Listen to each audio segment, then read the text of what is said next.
ಈಗ ಕೇಂದ್ರ ಸರ್ಕಾರ ತರಲು ಹೊರಟಿರುವಂಥ ವಕ್ಫ್ ಕಾಯ್ದೆಗೆ ತಿದ್ದುಪಡಿ ವಿಚಾರ ವಿಶೇಷವಾಗಿ ಸಾಕಷ್ಟು ಗೊಂದಲಕ್ಕೀಡು ಮಾಡಿದೆ. ಅದರಲ್ಲಿ ದೊಡ್ಡ ಕಾನ್ಸ್ಪಿರಸಿ ಇದೆ ಅಂತ ಅನಿಸ್ತಾ ಇದೆ. ಸಮುದಾಯಕ್ಕೆ ಇರುವ ಆತಂಕ ಏನಂದರೆ, ವಕ್ಫ್ ಆಸ್ತಿ ಇರುವಂಥದ್ದು ಅದು ಮುಸಲ್ಮಾನ್ ಸಮುದಾಯದ ಒಂದು ದಾನ ಸ್ವತ್ತು, ಹೊರತಾಗಿ ಅದು ಸರ್ಕಾರದ ಸ್ವತ್ತು ಅಲ್ಲ. ಎಲ್ಲರಲ್ಲಿ ತಪ್ಪು ಕಲ್ಪನೆ ಏನು ಅಂದರೆ, ಏನೇ ಹೇಳಿ ವಕ್ಫ್ಗೆ ವಿಶೇಷ ಅಧಿಕಾರ ಇದೆ, ಇಡೀ ದೇಶದ ಎಲ್ಲ ಇದನ್ನೆಲ್ಲ ವಕ್ಫ್ ಮಾಡಿಬಿಡ್ತಾರೆ, ಇಡೀ ಜಾಗನೆಲ್ಲ ಮುಸಲ್ಮಾನರದಾಗ ಹೋಗುತ್ತೆ ಅನ್ನೋ ಸುಳ್ಳು ಸುದ್ದಿಗಳನ್ನ ಹಬ್ಬಿಸ್ತಾ ಇದ್ದಾರೆ. ಇದು ಸತ್ಯಕ್ಕೆ ದೂರವಾದ್ದು.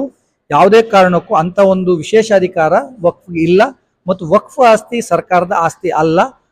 ಅಂದರೆ ಯಾವುದೇ ವಕ್ಫ್ನಲ್ಲಿರುವಂಥ ವಿವಾದಗಳಿರ್ಬೋದು, ಅಥವಾ ಚರ್ಚೆಗಳಿರ್ಬೋದು, ಅಥವಾ ಡಿಸ್ಪ್ಯೂಟ್ಗಳಿರ್ಬೋದು, ಯಾವುದು ಮುಸ್ಲಿಂ ಸಮುದಾಯದೊಳಗೆ ಹೆಚ್ಚೇ ಹೊರತು ವಕ್ಫ್ಗೆ ಹಿಂದೂ ಸಮುದಾಯದವ್ರ ಜೊತೆ ಸಹೋದರ ಜೊತೆಯಲ್ಲಿ ಏನೂ ಇಲ್ಲ.